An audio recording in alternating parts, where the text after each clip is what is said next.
എല്ലാവർക്കും സമാസ് ഡ്രീം വേൾഡിലേക്ക് സ്വാഗതം. നമ്മളിന്ന് തയ്യാറാക്കുന്നത് സദ്യ സ്പെഷ്യൽ മത്തങ്ങ വൻപയർ വറുത്തെരിശ്ശേരിയാണ്. അപ്പോൾ അതിനായിട്ട് മത്തങ്ങ നന്നായിട്ട് ചെറിയ പീസസ് ആയിട്ട് കട്ടാക്കി എടുത്തിട്ടുണ്ട്.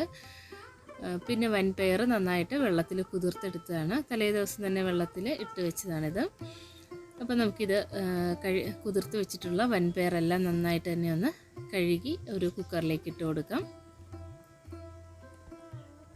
ഇനി നമുക്കിതിലേക്ക് ആവശ്യമായിട്ടുള്ള വെള്ളം കൂടെ ചേർത്ത് കൊടുക്കാം. ആ ഒരു പയർ ഒന്ന് മുങ്ങിക്കിടക്കുന്ന പാകത്തിനുള്ള വെള്ളം ചേർത്ത് കൊടുത്തിട്ടുണ്ട്. ഇനി നമുക്കിതിലേക്ക് ഒരു 1/4 ടീസ്പൂൺ ഉപ്പ് കൂടെ ചേർത്ത് ഏകദേശം ഒരു 2 വിസിൽ വരേക്കും ഇതൊന്ന് കുക്കാക്കി എടുക്കാം. അടുത്തതായിട്ട് നമുക്കൊരു പാനിലേക്ക് കട്ട് ചെയ്ത് വെച്ചിട്ടുള്ള മത്തങ്ങ പീസസ് എല്ലാം ചേർത്ത് കൊടുക്കാം. മത്തങ്ങ ചെറുതായിട്ടോ വലുതായിട്ടോ എങ്ങനെ കട്ട് ചെയ്താലും നന്നായിട്ട് അതൊന്ന് വെന്ത് ഉടയ്ക്കേണ്ടതുകൊണ്ട് വലിപ്പത്തിൽ കാര്യമില്ല. അപ്പോൾ അതാ ഈ ഒരു വലിപ്പത്തിലാണ് ഞാനിത് കട്ട് ചെയ്തെടുത്തിട്ടുള്ളത്. ഇതിലേക്ക് നമുക്ക് 1 ടീസ്പൂൺ മുളക് പൊടി ചേർത്ത് കൊടുക്കാം. ഞാനിതിലേക്ക് കാശ്മീരി ചില്ലിയാണ് ചേർത്ത് കൊടുക്കുന്നത്. പിന്നെ നമുക്കിതിലേക്കൊരു 1/4 ടീസ്പൂൺ മഞ്ഞൾപ്പൊടി ചേർത്ത് കൊടുക്കാം. അതുപോലെ ഒരു 1/4 ടീസ്പൂൺ കുരുമുളക് പൊടി കൂടെ ചേർത്ത് കൊടുക്കാം. ഇത് താല്പര്യം ഉണ്ടെങ്കിൽ മാത്രം ചേർത്താൽ മതി. പിന്നെ നമുക്കിതിലേക്ക് 1 ടീസ്പൂൺ ഉപ്പ് കൂടെ ചേർത്ത് കൊടുക്കാം. എന്നിട്ടിത് ഇതിലേക്ക് ആവശ്യമായിട്ടുള്ള വെള്ളം കൂടെ ചേർത്ത് കൊടുക്കാം. ആ മത്തങ്ങ പീസെല്ലാം ഒന്ന് മുങ്ങിക്കിടക്കുന്ന പാകത്തിന് വെള്ളം ഒഴിച്ച് നന്നായി തന്നെ ഒന്ന് അടച്ചു വെച്ചിട്ട് ഇതൊന്ന് കുക്കാക്കിയെടുക്കാം.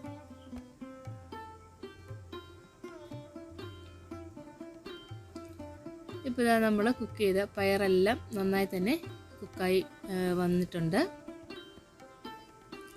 അതിൻ്റെ ആ ഒരു വെള്ളമൊക്കെ ഒന്ന് ഊറ്റിയതിന് ശേഷം നമുക്കിതൊന്ന് മാറ്റി വയ്ക്കാം.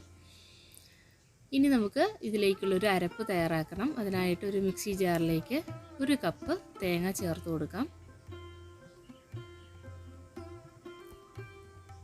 പിന്നെ നമുക്കിതിലേക്ക് 1-2 വെളുത്തുള്ളി ചേർത്ത് കൊടുക്കാം. ഒരു 3 അല്ലി വെളുത്തുള്ളി ചേർത്ത് കൊടുക്കുന്നുണ്ട്. പിന്നെ ഇതിലേക്ക് 1-2 പച്ചമുളക്, 2-3 ചെറിയ ഉള്ളി, 1 ടീസ്പൂൺ ചെറിയ ജീരകം ക്യുമിൻ സീഡ് ചേർത്ത് കൊടുക്കണം. പിന്നെ ഒരു 1/4 ടീസ്പൂൺ മഞ്ഞൾപ്പൊടിയും ഇതിലേക്ക് ആവശ്യമായിട്ടുള്ള കുറച്ച് വെള്ളം കൂടെ ചേർത്തിട്ട് ഒന്ന് അരച്ചെടുക്കാം. ഒരുപാട് അങ്ങ് അരഞ്ഞു പോകരുത്.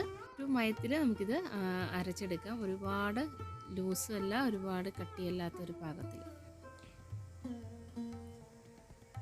ഇപ്പോൾ ഇതാ നമ്മുടെ മത്തങ്ങ പീസസ് എല്ലാം നന്നായി തന്നെ കുക്കായി വന്നിട്ടുണ്ട്. അതിൻ്റെ ആ ഒരു വെള്ളം കൂടെ ഒന്ന് വറ്റിയതിന് ശേഷം നമുക്കിതിലേക്ക് തയ്യാറാക്കി വെച്ചിട്ടുള്ള ഈ ഒരു അരപ്പ് ചേർത്ത് കൊടുക്കാം. മത്തങ്ങ പീസസ് എല്ലാം ഒന്ന് ഉടച്ചു കൊടുക്കാം. അപ്പോൾ ഇതാ ഈ ഒരു അരപ്പ് കൂടി ഇതിലേക്ക് ചേർത്ത് കൊടുക്കാം. എന്നിട്ട് നന്നായി തന്നെ ഒന്ന് മിക്സാക്കി ഉടച്ച് ചേർത്ത് കൊടുക്കാം.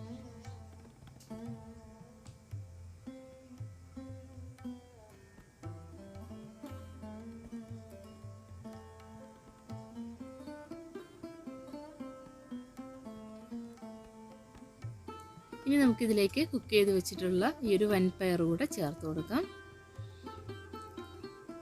എന്നിട്ട് എല്ലാം ഒന്ന് നന്നായി തന്നെ ഒന്ന് മിക്സാക്കി കൊടുക്കാം. ഈ ഒരു സമയത്ത് നമുക്ക് ഉപ്പ് കുറവുണ്ടെങ്കിൽ നോക്കിയിട്ട് ചേർത്ത് കൊടുക്കാം. നമ്മൾ വൻപയർ കുക്ക് ചെയ്തപ്പോഴും അതുപോലെ ഈ ഒരു മത്തങ്ങ കുക്ക് ചെയ്തപ്പോഴും ആവശ്യത്തിനുള്ള ഉപ്പ് ചേർത്താണ്. കുറവുണ്ടെങ്കിൽ ഈ ഒരു സമയത്ത് നമുക്കത് ചേർത്ത് കൊടുക്കാം. ഇനി നമുക്കിതിലേക്കൊന്ന് താളിച്ച് ചേർത്ത് കൊടുക്കാനായിട്ട് ഒരു പാനിലേക്ക് കുറച്ച് ഓയിൽ ഒഴിച്ചു കൊടുക്കാം.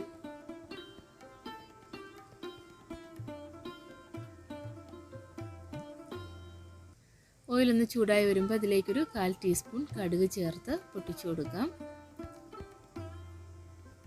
ഇപ്പോൾ ഇതാ കടുകെല്ലാം പൊട്ടി വന്നിട്ടുണ്ട്. ഈ ഒരു സമയത്ത് ഇതിലേക്ക് 1-2 വറ്റൽ മുളക് ചേർത്ത് കൊടുക്കാം. അതുപോലെ കുറച്ചധികം കറിവേപ്പില കൂടെ ചേർത്ത് നന്നായി തന്നെ ഒന്ന് മൂപ്പിച്ചെടുക്കാം. ഇനി നമുക്ക് ഇതിലേക്ക് 1 കപ്പ് തേങ്ങ കൂടെ ചേർത്ത് നന്നായി തന്നെ ഒന്ന് റോസ്റ്റാക്കി എടുക്കണം. തേങ്ങയുടെ കളർ നല്ലൊരു ബ്രൗൺ നിറമാകുന്നവരെ നന്നായി തന്നെ ഒന്ന് റോസ്റ്റാക്കി എടുക്കാം. ഒട്ടും കരിഞ്ഞു പോകാത്ത വിധം നല്ലതുപോലെ ഒന്ന് റോസ്റ്റ് ചെയ്തെടുക്കാം. ഇപ്പോൾ ഇതാ തേങ്ങയുടെ കളറെല്ലാം ചേഞ്ചായി നന്നായി തന്നെ ഒന്ന് റോസ്റ്റായിട്ട് വന്നിട്ടുണ്ട്. ഈ ഒരു സമയത്ത് ഇത് നമുക്ക് തയ്യാറാക്കി വെച്ചിട്ടുള്ള ഈ ഒരു മത്തങ്ങ വൻപയർ മിക്സിലേക്ക് ചേർത്ത് കൊടുക്കാം.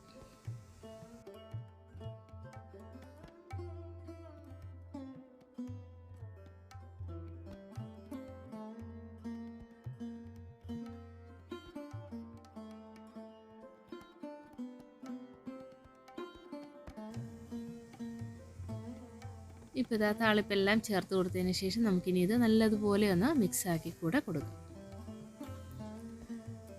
അപ്പോൾ ഇതാ വളരെ ടേസ്റ്റി ആയിട്ടുള്ള സദ്യ സ്പെഷ്യൽ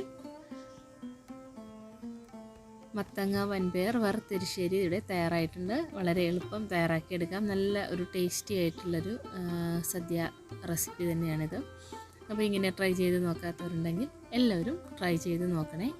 പുതിയൊരു വീഡിയോയും വിശേഷങ്ങളും വിഭവങ്ങളും ഒക്കെ ആയിട്ട് വീണ്ടും കാണാം. വീഡിയോസൊക്കെ കണ്ട് ഇഷ്ടമാവുകയാണെങ്കിൽ ലൈക്ക് തരാനൊന്നും മറന്നു പോകരുത്. Please like and share, comment, subscribe my channel. Thank you.